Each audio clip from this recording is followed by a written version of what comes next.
देवी सती के आत्मदाह के बाद माता आद्या पर्वतराज हिमवान और रानी मैनावती की पुत्री के रूप में पुनः जन्मी।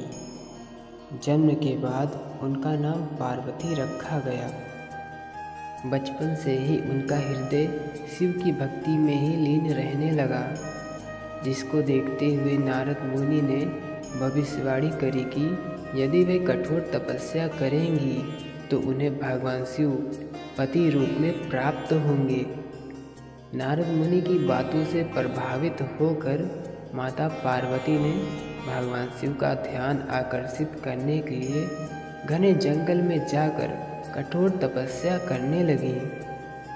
तपस्या करते दौरान उन्होंने पहले कुछ वर्षों तक केवल फल फूल का सेवन किया और फिर उन्होंने बेलपत्र और जल ग्रहण कर तप किया और अंत में उन्होंने निर्जल निराहार रहकर घोर तपस्या करी, जिससे समस्त देवता भी चकित हो गए।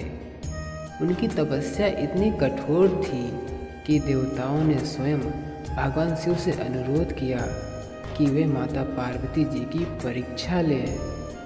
जिसके बाद भगवान शिव ने एक ब्राह्मण का रूप धारण कर पार्वती जी की तपस्या की परीक्षा ली।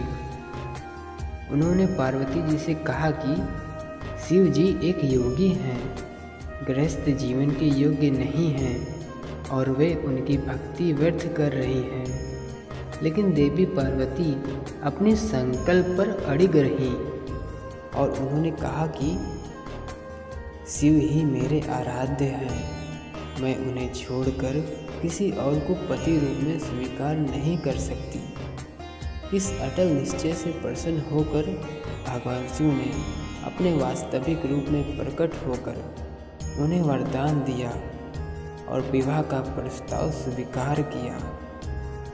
गाइस, आपको यह कथा कैसी लगी हमें कमेंट में ज़रूर बताइएगा। वीडियो अच्छी लगी तो लाइक शेयर और सब्सक्राइब कर नोटिफिकेशन बेल को ऑन कर लीजिएगा। Thank you so much for watching this video.